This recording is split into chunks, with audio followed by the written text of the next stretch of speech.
Hi, I'm Dajana Yoakley. I'm a peaceful parenting coach and mom of three, and I am delighted to give you the latest science-backed research on child development, parenting, and to support you in showing up as the parent that you want to be.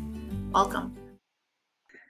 Hi there, welcome. Today I'm here with Lauren O-Carroll. She's another peaceful parenting coach, one of my colleagues that I trained with, and we're going to talk today about parenting with ADHD, specifically neurodiversity, as the parent, and dive into a little bit about self-regulation challenges and how sometimes our challenges with diagnoses could be leading to non-peaceful parenting, and it's not our fault, right? It's genetics and it's environmental factors. So kind of trying to demystify some of the self-regulation challenges parents might have. So yeah, welcome, Lauren. So glad to have you here today. Thanks for joining me. Yeah, I'm so excited. So tell us a little bit about your story, if you want to start off with that. Yeah, sure. So I was an undiagnosed ADHD child, which is a very common experience in girls, particularly in the UK. I think probably less so in the States, but it's definitely still underdiagnosed. And that is because girls present so differently, and the sort of stereotypical ADHD presentation in the media is of the hyperactive boy, whereas for girls it can often be if they have combined type or just hyperactive ADHD, they can have hyperactivity in their minds as opposed to externally. So they often get sort of seen as just daydreamers. So yes, I went through school and started university undiagnosed, had a hard time in terms of, I guess, just always feeling like I was too much. Which is a really common experience for people with ADHD. And what that does is it gives a kind of context to your life where you're always questioning yourself and you're always masking because you always think you're too much. So you're trying to hold yourself back and looking at what everyone else is doing and trying to fit in with them. And for me personally, I was diagnosed at university. Actually, through having issues with my stomach, I got myself so stressed by then that it was presenting in physical symptoms like, I couldn't eat properly, and when I was eating, I was being sick, and diagnosed first with anxiety and then eventually with ADHD. And suddenly everything clicked into place. So I've always been really passionate since then about kind of getting the message out and supporting people with it, because it is really hard when you don't understand why you are the way you are. Right. And you try so hard not to be. And then when you learn that it's actually, you don't have the executive function, your brain works differently, and it's not your fault. It's such a relief. And also there are strategies that you can use. And I've always struggled with self-regulation, being explosive, being, going from 0 to 100 without any warning, and blamed myself. And when I became a parent, it became even more challenging because you have so much more to do, and you have a baby who's screaming, and then you have all the things that also need to be done, and your prefrontal cortex is needed. You need that executive function so badly. And if you don't have it, it's extremely overwhelming. And then, of course, for parents with ADHD, their children will often have ADHD or other forms of neurodiversity because, particularly ADHD is very genetic. And so your children may also have the same issues. But what I have learnt through a very, very long and painful journey at times is that there are ways to regulate.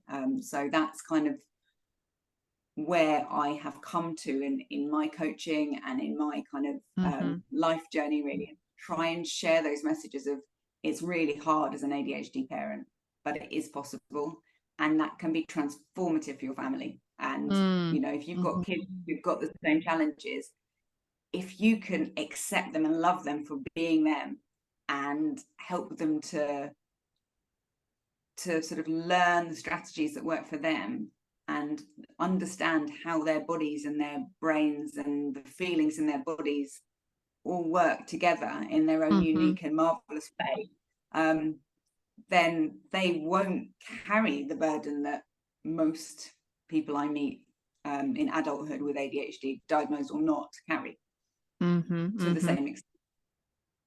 Yeah, I love that. And I think you're right. Like oftentimes, the apple doesn't fall far from the tree because of genetics and environmental factors too. But I think oftentimes parents may think like maybe my kid is struggling with like, some learning challenges. Maybe they're struggling. There's something like they need some more support, or they're just more of a handful. Something's going on. I need to help my kid.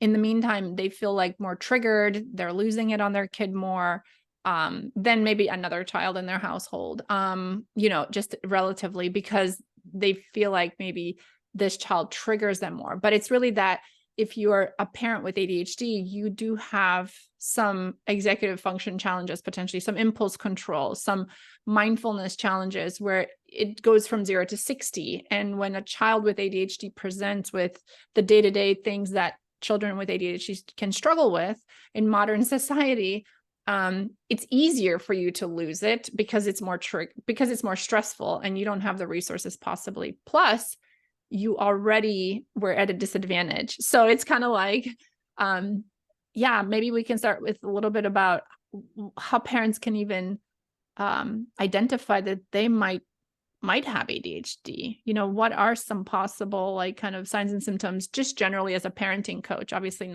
we're not clinicians, but anything that you want to share kind of from personal experiences where parents might consider like, maybe I struggle with some of this, how do I know if this is me? Yeah.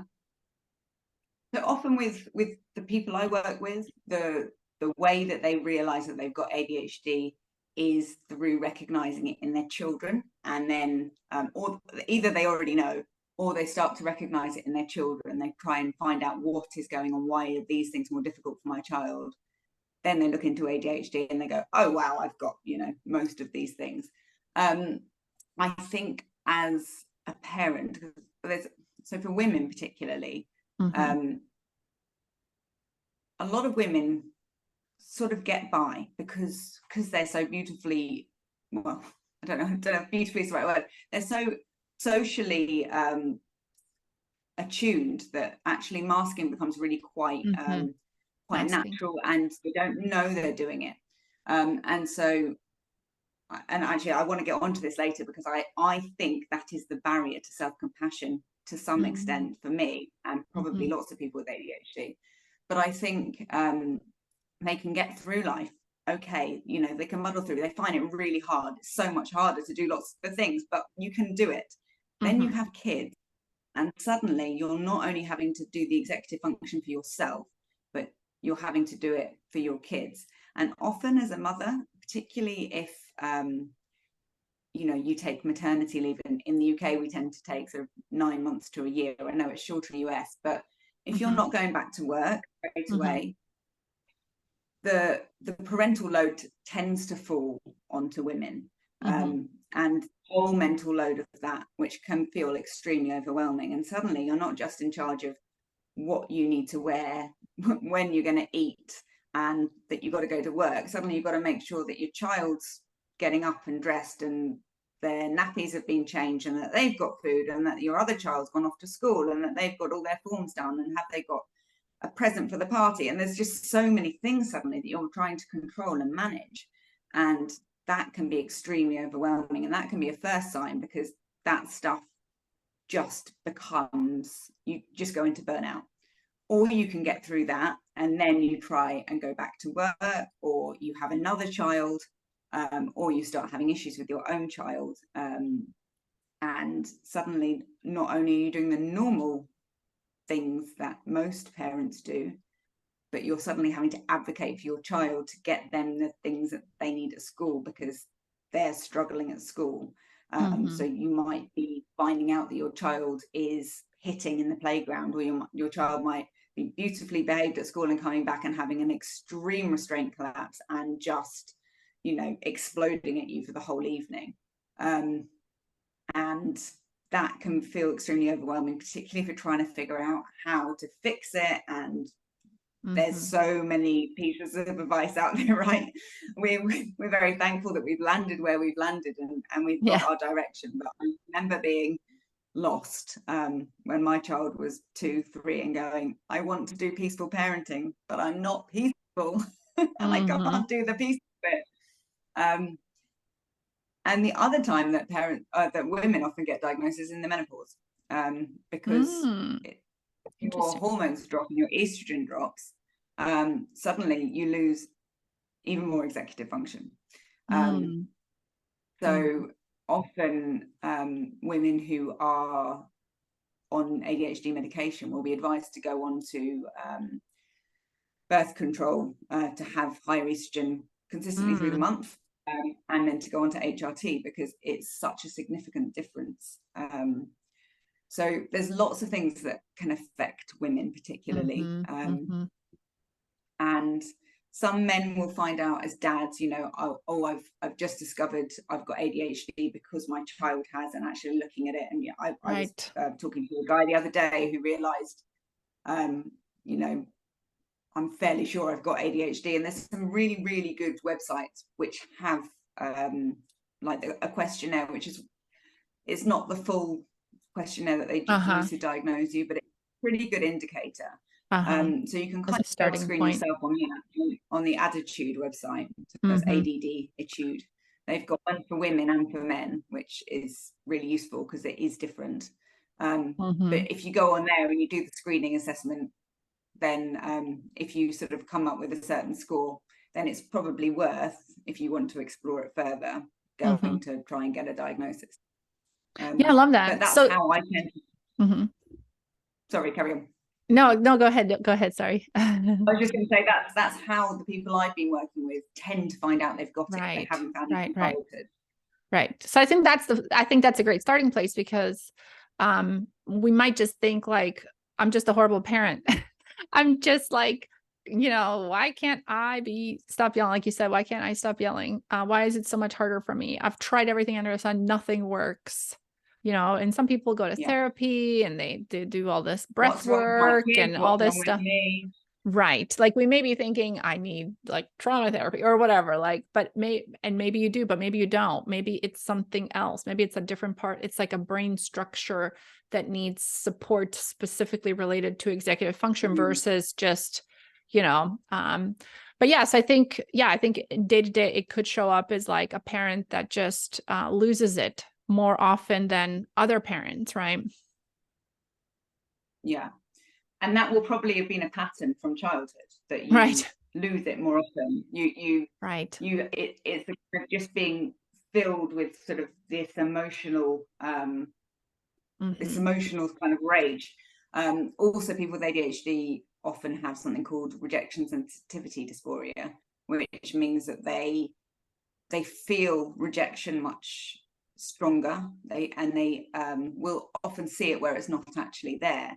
So if you get a look in the playground from a parent because you know, your child is running around you know, excited, as a parent you might feel like, oh, you know, they obviously think I'm a bad parent, whereas actually they were thinking about something else and happened to glance your way.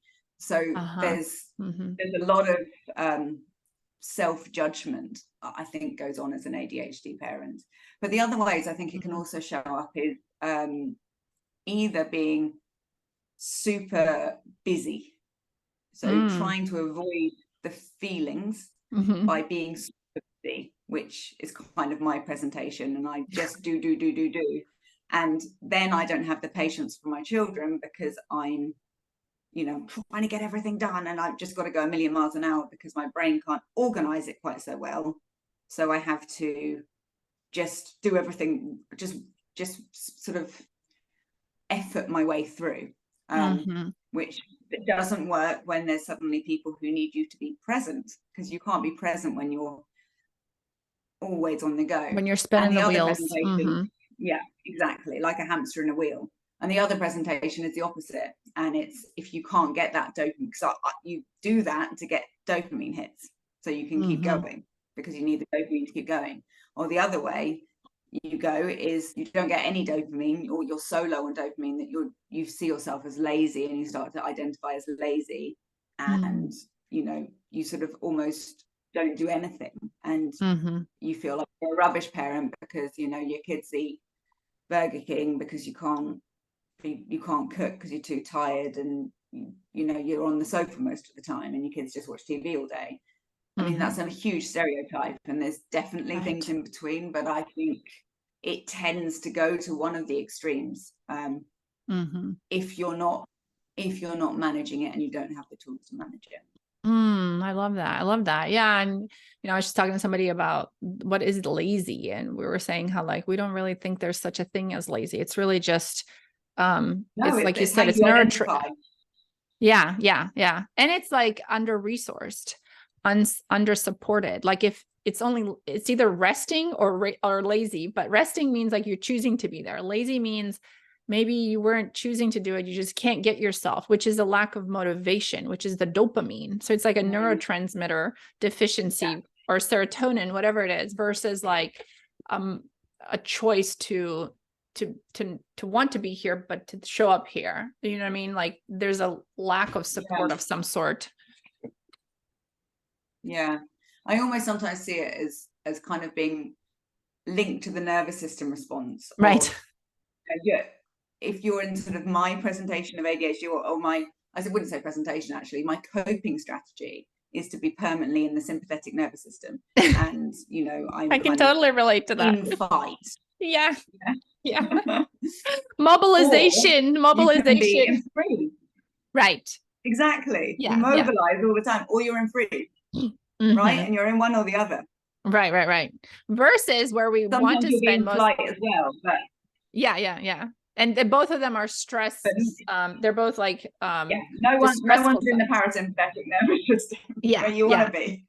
Right. You want to be socially engaged and motivated versus like kind of the extremes, because both of those, like, sympathetic and then kind of the collapse and shut down our stress states. You're producing stress hormones, even if you don't realize it. But we want to let go of those and not stay there permanently, just temporarily, and then come back up to ventral vagal. I love that. And maybe we can move into kind of the resources and support that parents can do to kind of learn more self-regulation and support themselves, specifically with ADHD diagnoses. Okay, so I mean, there are loads. We could talk about self-compassion. I mean, that's kind of the foundation. So I think for me personally, self-compassion is the last piece in the puzzle, I think. Because I'm almost there with regulation. Obviously I'm human, and that's where the self-compassion has to come in as well. Although I'm quite good at forgiving myself when I lose it, and I'm quite good at forgiving my kids, and I apologizing to my kids, and I always have been. But I think I think that I'm good at it. But actually, am I just saying to myself the words and then using a coping mechanism like anger or sort of resentment to sort of gloss over the fact that, okay, well, I'm going to feel anger or resentment about the fact that I've done this, and I've done this because, and I'm going to make all these excuses so I don't feel bad about it. So therefore I'm being self-compassionate. But actually that isn't being self-compassionate, because I haven't embodied that I forgive myself and I am a good person. I am not too much, or I am not, whatever the messaging that you've been giving yourself.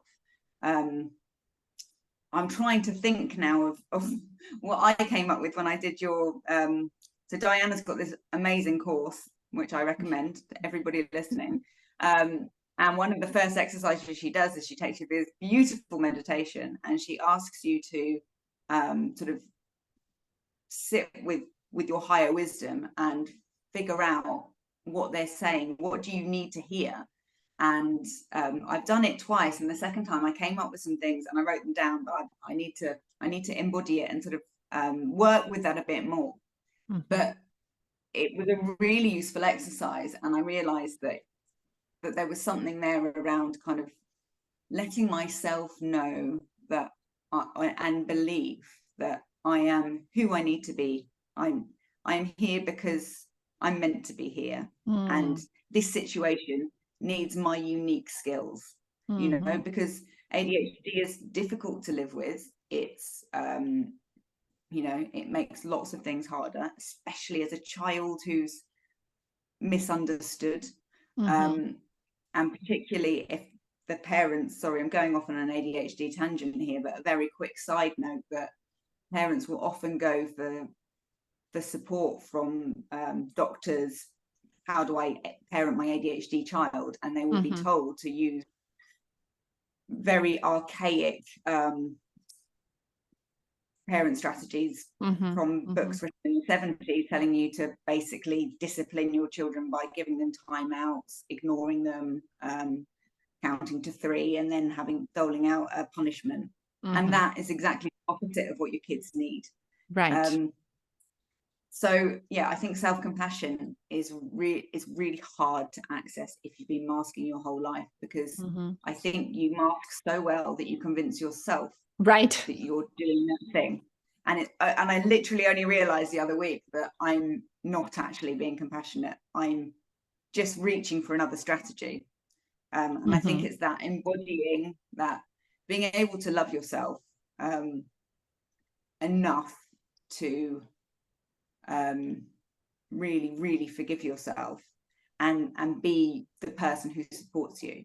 I think is transformational, and I'm not there yet, but I'm very convinced that is a piece that probably most people with ADHD really struggle with. So that's why I really want to do this course properly and learn it, so I can help other parents learn that bit.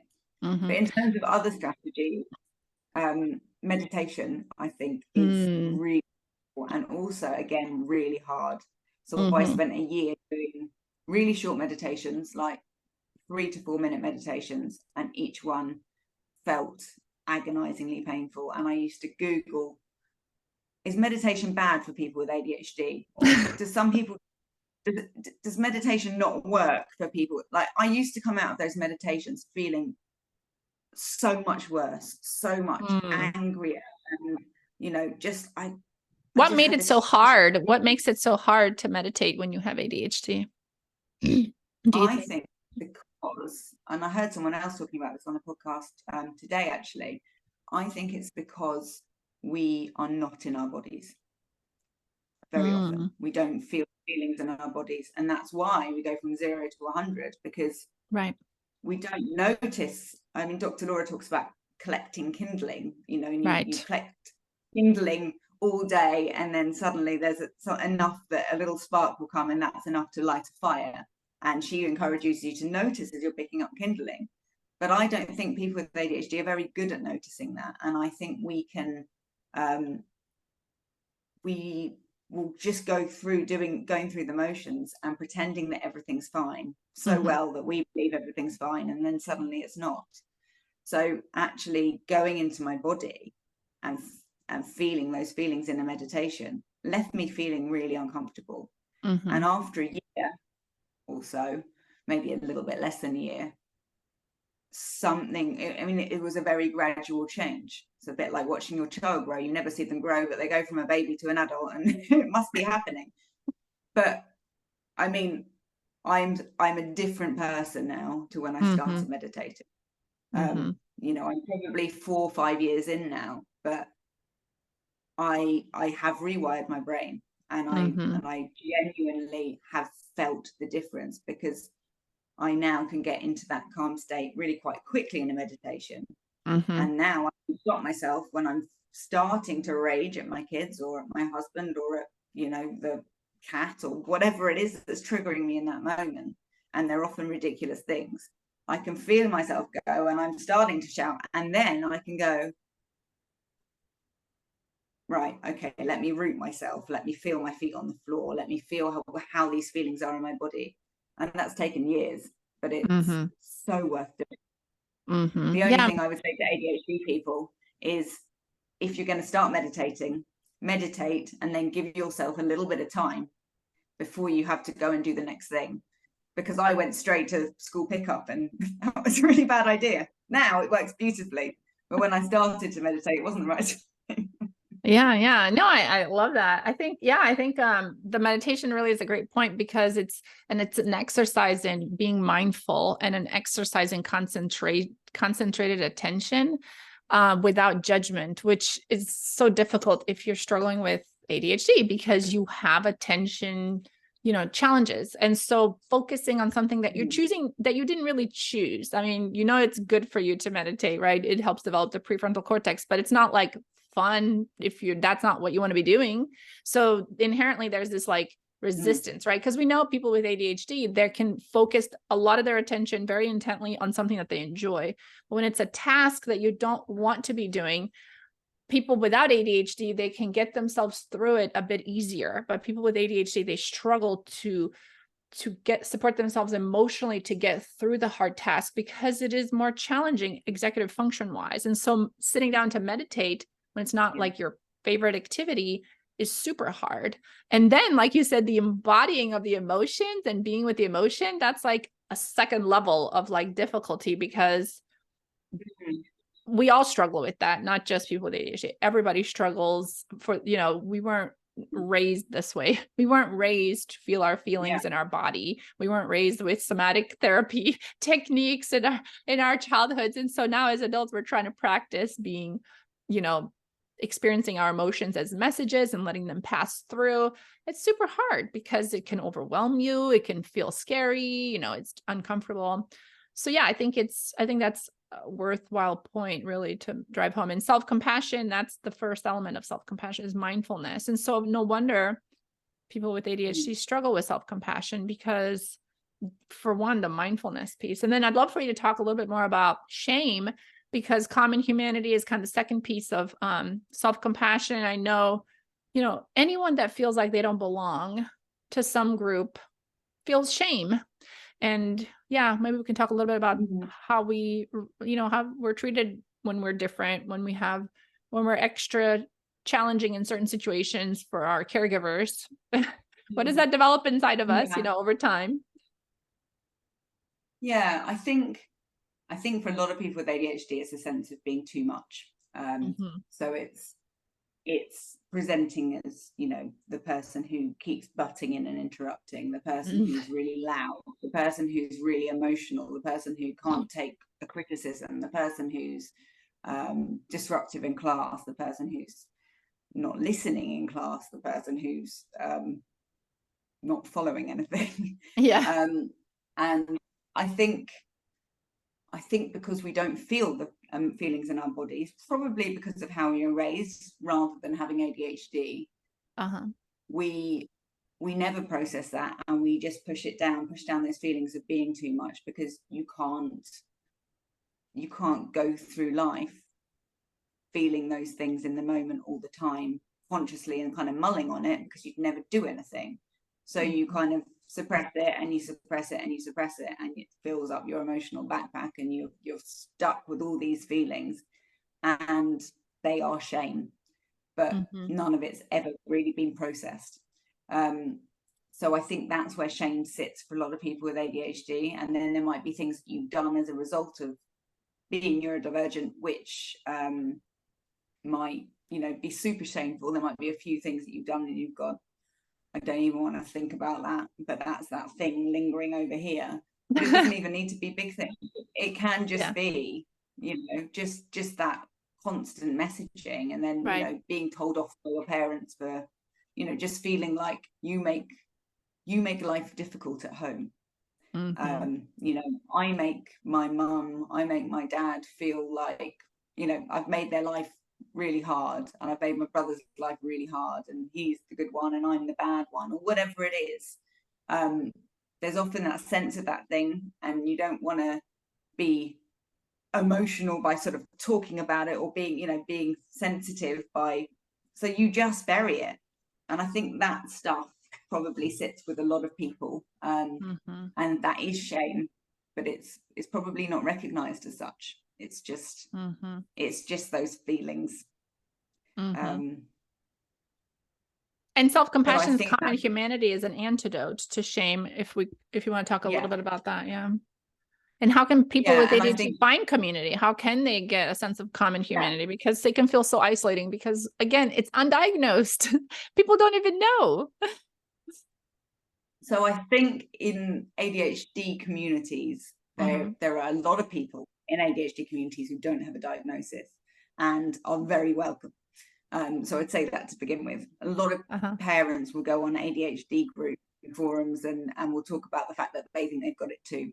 And a lot of kids aren't diagnosed, but if you recognize symptoms of having a struggle with executive function, then you've got a struggle with executive function.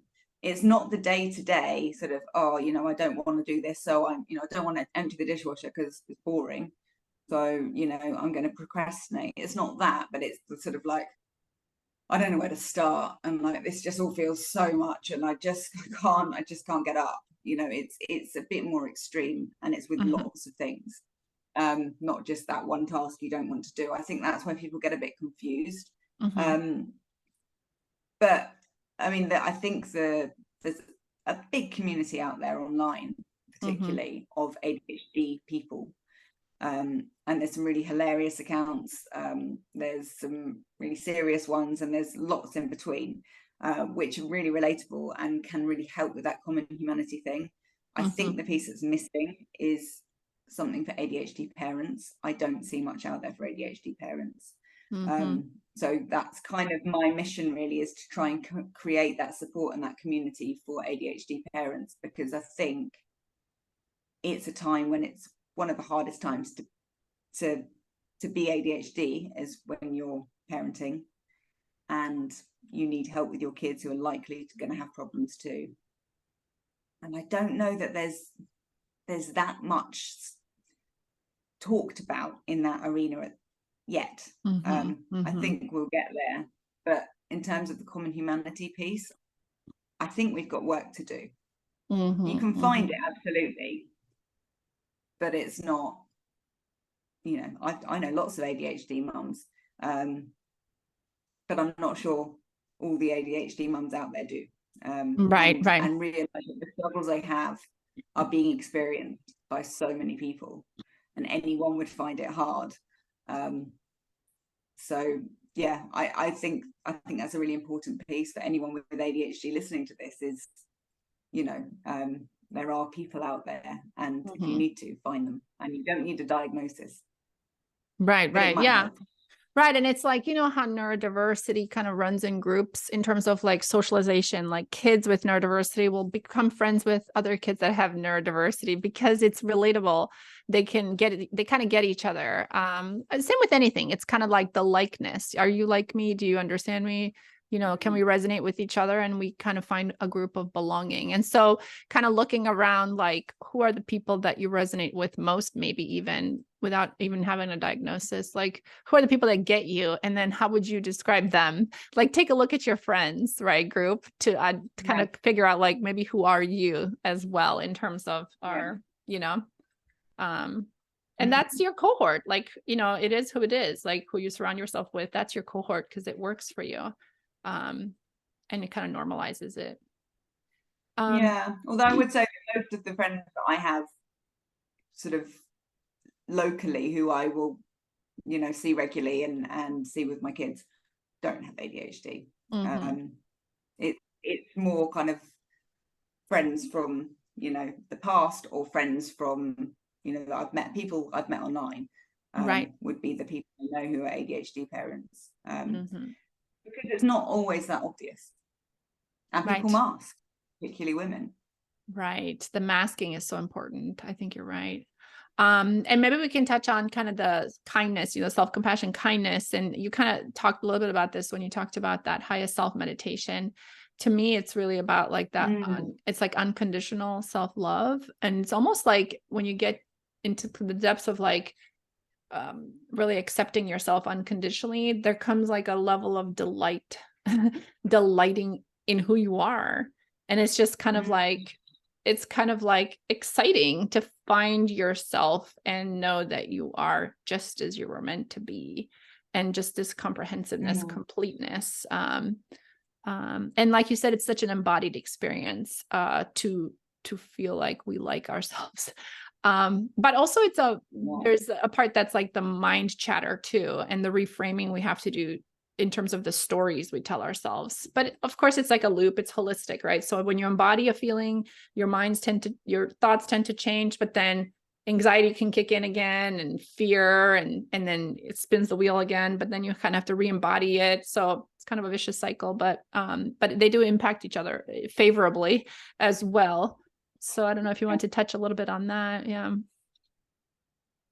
Yeah, I mean, I think it's a hard thing, the kindness bit. I think, I don't know, I can only really talk about this from my personal experience, but there's things that I think I should be doing. So I had to take 2 months off work a couple of years ago, because I reached burnout. And that is because I was parenting neurodiverse children. I was neurodiverse. My children were particularly explosive at that time, and work was full on, and I literally just didn't have any pockets of time in the day. And I just became burnt out. And at that point I went on medication, and got my ADHD meds sorted, because I was breastfeeding. So I've been told, IVF and breastfeeding, no ADHD medication. So I had been off it for nearly 10 years, because of the way, my children were conceived, etc. And that made a really big difference to me, was getting the medication. But I remember being off, and I see a body psychotherapist, which is basically somatic therapy, which again, brilliant. And I think for ADHD people, really hard to do sometimes. But it's worth working through that hard bit, because the feelings in your body is the key, I think, to process so much of this. But I remember thinking, I need to rest. I should be resting. And the fact that I should be resting was stressing me out so much. And like every week I'd be like calling the doctor to, I should go back to work. And they're like, have you rested? No, I haven't rested. Well, I'm trying to rest. And I know I should, and I shouldn't. It felt so stressful to me to rest.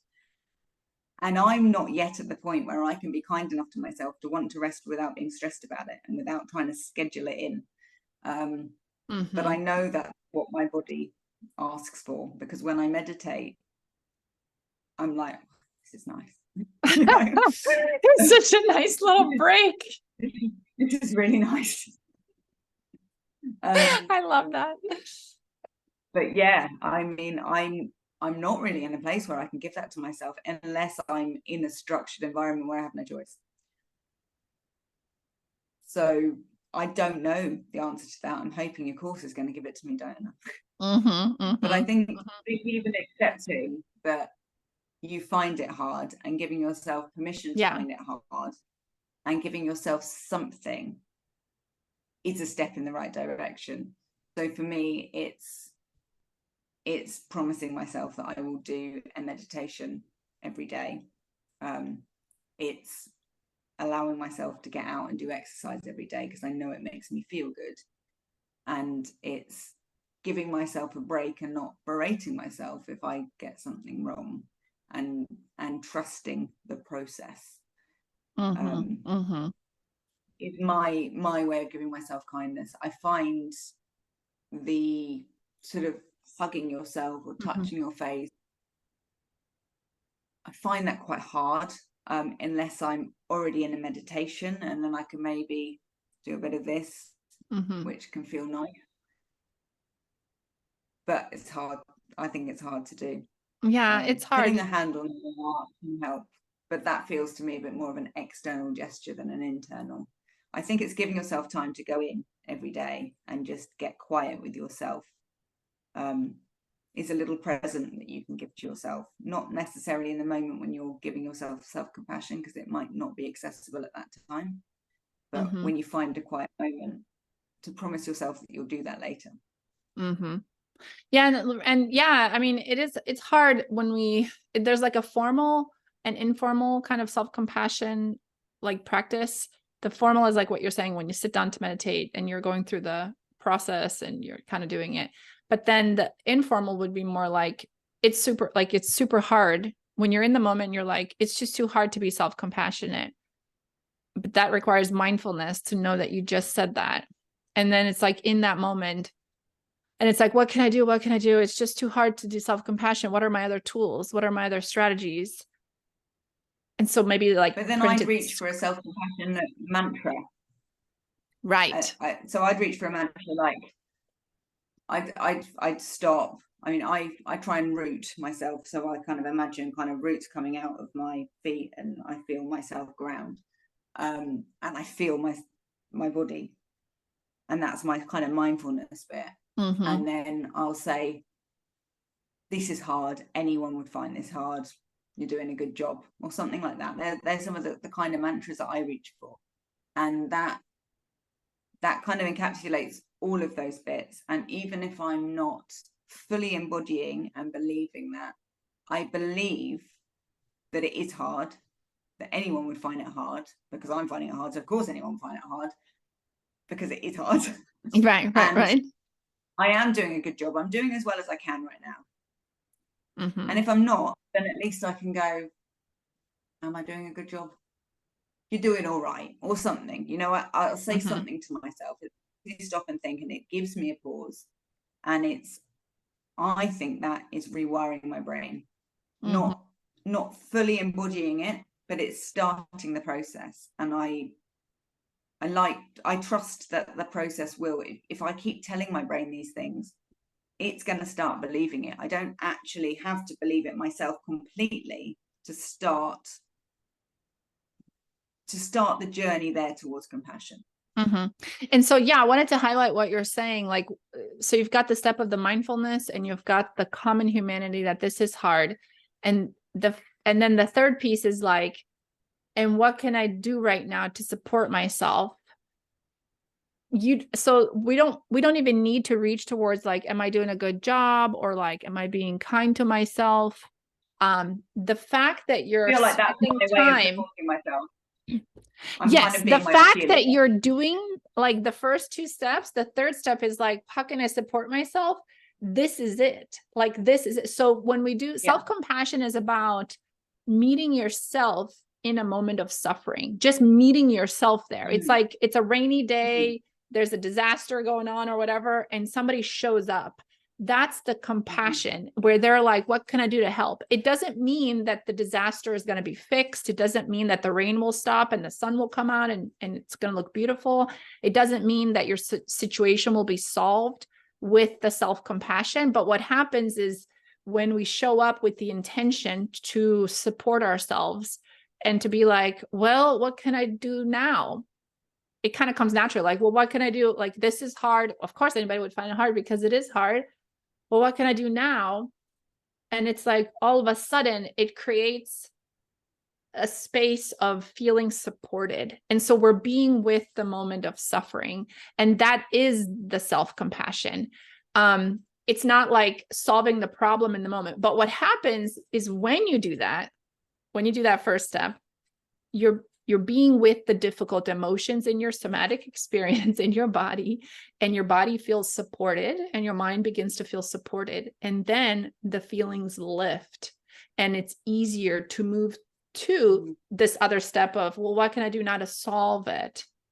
So it's kind of two different things. Like, we're not, self-compassion doesn't focus on the judgment of, am I doing a good job, or what is the solution? It's more of like, is somebody there with me that is on my side? And when we can show up kind of for ourselves in that space, and it still feels bad, but we don't feel so alone. That is the kind of the essence of self-compassion. And from that, the anxiety begins to decrease. You know, it lifts depression. There's all this research about mental health benefits. So it doesn't look maybe as pretty, like it's solved the problem in the moment, but what it's doing is it's creating an embodied experience of support. And then from that arises the ability to come up with some solutions or to give ourselves some credit. But again, those come secondarily. So it's very subtle, and it can feel almost like, am I doing it right? It's almost like you can almost miss the fact that you were just compassionate with yourself. But the more you realize like kind of what it consists of, the more you can expand it and make it longer. And then it's like, yeah, this is the moment of self-compassion. This actually is it. Let's highlight it so that we can do that more often. Yeah. Does that make sense? Oops. I think it does. And there's a few things I want to say about that. One is that it's easy to dismiss things that are too easy. Yeah. And I think that's often why I have sort of skirted past self-compassion, because that sort of 2-3 second pause that you're taking feels just like a bit throwaway, and that's not going to make any difference, but it does. Right. So it's taking it seriously, even though you can't really believe that it will make a difference. Right. And the other thing I want to say is that for people with ADHD listening to this, doing that self-compassion piece might not be accessible yet. It will be accessible if you sort of follow the steps. I've written a blog about how I managed to reach regulation, and how hard I found it, because I seriously found it really, really hard. But I wouldn't have been able to do this 5 years ago. Not a chance. I mean, because I couldn't pause. I went from 0 to 100 in half a second. So, I'm already shouting. There's no way I'm going all the way back to root myself. And, first you need to be able to take a pause. And that takes practice. That takes, I reckon, meditation. So that you can sort of train your brain to get there, do a bit of neural rewiring, play around with the neuroplasticity and get some new pathways, pathways going, exactly, so that you can actually access that. But what I think that the self-compassion bit adds is, rather than just having that pause, you sort of say whatever you're going to say, or you do whatever you do in that self-compassionate moment. And that's just a further reminder that you're in control and you've got a choice of how to respond. And that's what I love about it, because it's, I'm here with myself. Come on, we've got this. It could even be saying something, this is hard. Anyone will find this hard. We've got this. Even using the language of we in your head is like, me and my passionate self, we're gonna go and we're gonna be peaceful with our children right now, even though they're tearing strips out of each other. We can handle this, because I know that I can handle it, because I've handled it before and I know what to do. As long as I can be calm and compassionate with myself and compassionate with them. And you can't reach empathy if you're angry. It's so hard to authentically reach empathy. You can't jump over anger to empathy. And I was going to say, like, if self-compassion had like kind of a sound that it would make, it would be aw to yourself. It's so like subtle. It's so subtle. We would skip over it. Like you said, it's like, and with ADHD, it's like the race car brain, like, all right, I got to zoom around the racing car and bicycle brake. Yeah. Like, it's like you just missed it. Like you went really past, like super fast past it. And that might be one of the other reasons that we kind of, it's hard to slow down enough to go, oh. And for those who can't, for those who aren't there yet, this is a question to you, I don't know the answer. I think I know the answer, but I'd like to ask you, if you can't get there yet and you've shouted, or you've not been the person you want to be in that moment, later on, maybe when you go to bed, is there a time there to really sit with that, to replay it in your mind, and to try and do the self-compassion then, to kind of have that practice at the end of your day where you go, okay, these things were hard. I imagine lots of people have days like this, but this was really, really hard. and I'm going to rest now. I'm going to give myself a chance to unwind, and tomorrow's another day, and I wonder what I can learn from this, and maybe do some journaling or something. I think that's another really good way of rewiring your brain. And I'm sure there's a place for self-compassion in it. Yes, for sure. And it's almost like, it seems like, oh, this new thing we have to do now. But think about like when you're upset and it's going on like all day, what makes you feel best without even thinking about the research and science? It's usually, if you live in a society with people around you that you are supportive, or you have people in your life, you would call somebody that's supportive. You would call them and tell them about like something that happened today that was really upsetting, or even yesterday. And it's like, can I just share something that has been really on my mind? And you share it with a friend or somebody that cares about you, and they give you compassion, and they're like, oh my goodness, oh, I'm so sorry. They give that to you, and then it begins to lift, and they see you. And what we're saying with self-compassion is you can begin to do that to yourself. So yeah, whether it's after the incident later, you're like sitting down and you're like, where's that friend that maybe I can't call right now? Oh, I can call myself. Dial myself up with a guided meditation. And the somatic piece is so important too, because it's like, let's go back, because it's the emotional backpack, right? So the emotion's still there, it's waiting. And so it's really important to process it so that you don't go into the next day with those emotions still there. It's the message hasn't been delivered yet. And so it's really important to sit down with it. But even right after, like shouting, what's important is to, it's just to be with your own, like, because right after we shout, it's like, you know, like, and you might not have time to do a full meditation, but can you just be like, oh, like, oh, just towards yourself in that moment? Because you're already like, it's probably expressing some sort of exasperation or like disappointment in yourself, or even anger at yourself. Can you just mindfully remember to also do, oh, I know this person right here has tried really hard. It just got all ruined. Everything just got messed up. But I was trying really hard. It's not what I wanted. I love that. I don't know whether this is the completely ADHD thing or not, but I wonder how many people with ADHD have got so much shame in them that they can't do that piece, because they're busy looking for a reason for why they did what they did to make themselves feel better, because the shame's too much to handle. So and the antidote to shame, go ahead.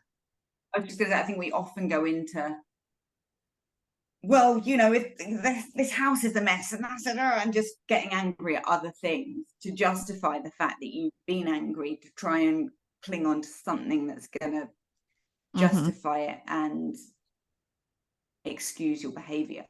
And that's not helpful either. So if you can do that, great. If you get stuck into the next thing and the next thing and the next thing, and you don't catch yourself till the end of the day, you can still do that. You know, it's never too late. But I just want to name that I think often we don't notice until maybe an hour or two later that I just went on one. You know? Yeah. Right. Like we're so caught up in the cycle. Or until you change the environment. Yeah. And I would say that like a good antidote to shame is also two things can be true. So it's like, yes, I just, my kids just, you know, of course it's their fault. I can't believe they did that. Like they're always fighting, you know, the house is a mess, whatever. And I'm still worthy and lovable. My kids just had this huge meltdown, or my child was like raging, and then I ended up getting upset. But it was their fault, whatever the kind of story is of blaming somebody else. And I'm still worthy and lovable. I'm still a good mom. So kind of, yes, let that kind of discharge, because anger is like, it needs to move. This energy needs to move. And so this judgment of other people outside of their earshot, right? Like, go ahead and like throw it out there, and then add to that. And two things can be true. All of that can be true. And I'm still worthy and lovable. I'm still a good parent. Because the root I'm a good of parent, give me a hard time, just like you say to your kids. Right, right. That you're a good parent having a hard time, because the root of the shame that you're feeling that makes you want to judge other people is that I don't belong because I'm not worthy and lovable. So if we can get straight to that with the reframe, and it's really helpful to just write it down, like write it down, because you know it's going to happen probably next time. If this is your pattern, write it down on a little thing and have it available, you know, just for yourself as like a mental reminder, like, and you'll see it when you're not triggered, but then later it's more likely that you'll remember, or you'll walk past it as you're walking through your house, like blaming everybody. And I'm still worthy and lovable, and I'm still a good parent. It gets to the heart of like the core belief of the shame, which was kind of the first piece. So yeah, I think it can take years, and it does take years, and be patient with yourself, and self-compassion, even when you feel like you're not being self-compassionate. Try to just like be awe with that too. And that's little by little, micro moments of change is really how we get there. And any kind of final words for parents, any other kind of what you want to leave them with? I think everything we've talked about is spot on. I think the self-compassion piece is huge. But I think it's to go easy on yourself. If you're not there, if you're not able to regulate, or if you're in overwhelm, just taking it a step at a time, using tools like, I think, meditation, expecting it to be hard, but keeping going, trusting the process, because it will get easier and it will help. If you're not sure if you've got ADHD, a diagnosis might be a good idea. It's hard, certainly in the UK at the moment, to get diagnosed, and there's a medication shortage, but medication has been extremely helpful for me as a parent, just because it really, really helps my executive function to be at its most effective. And then suddenly I'm a super effective person, because I've got all these strategies that I've had to develop over the years, which I still have, and I've got some executive function. So that is super helpful. Somatic therapy, I think, is super helpful, and just having moments to do things. I mean, for any parent, I'd say this: just filling your cup, finding something that brings you joy, however small, and doing it every day. I think is the key to having a happy family. If you need to look after yourself, you can't pour from an empty cup. So whatever you need, and often, especially with young kids, it's space. It's a bit of space. I love that. Actually, there's nobody. You know, it's not space and time with other people. It's space and time on your own. If you can give yourself a little bit of that, and that might be in a meditation, it might be out for a walk, it might be sitting in your cupboard with the door shut. However you can get whatever, but also trying to find some fun, and maybe finding it with your kids. And if you've got neurodivergent kids, just be super focused on the connection. You know, don't worry about everything else can come, and you can find a coach like me or Dajana. You can take them to psychologists, you can take them to therapists, but the fundamental thing is connection, and that's going to support you, and that's going to support them and repair. I love that. Thank you so much, Lauren, for joining me. I think this is a really powerful talk. I enjoyed it. I think it's kind of a hidden topic that isn't always discoverable, and it's good to bring that out into the light and to normalize this experience for those of you that are out there that feel like you don't know what's wrong, what's going on. So hopefully this gives you some insight, and we'll definitely link your resources. Do you want to share a little bit about where people can find you online? So I am positivelyparenting.co.uk is my website. On Instagram, I'm at Positively Parenting Together, and TikTok it is at Positively Parenting Loz. And on Facebook, I think I'm just Positively Parenting. And we'll link it. I've got brilliant. I've got a Facebook group as well, called My Parent Village, which is for parents, and parents for kids. I've got a program called Growing Extraordinary Humans, which is for families who are kind of considered extra, to get them from extra to extraordinary. So basically, we take them through a 6-month program where I'll give them support to work through triggers. I have a sort of 3-part program. So I look at roots first, then nurture, and then space. So it's the nurture bit is about the connection. Roots is all about kind of where you come from and that self-regulation piece. And then space is about kind of enabling them to grow and using emotion coaching and tools like that. So it's kind of it's basically a peaceful parenting framework, but with extra people in mind, parents or children. But yeah, I've got a Facebook group for people, and I put bits of training on there and sort of PDFs which support the training to just help people to deal with the main things. So do contact me. Let me know if you need any help with anything. Yeah, and yeah, it's been lovely talking to you, Dajana. And I feel like it was a bit of a therapy session for me as well. Thank you. I've got lots to ponder on. No, it's amazing. I think we could all use that daily, and we need it. So that's great. Yeah, and so we'll link all your resources below, and really appreciate your time. Thank you so much for joining. Lovely. Thanks, Dajana. Take care. You.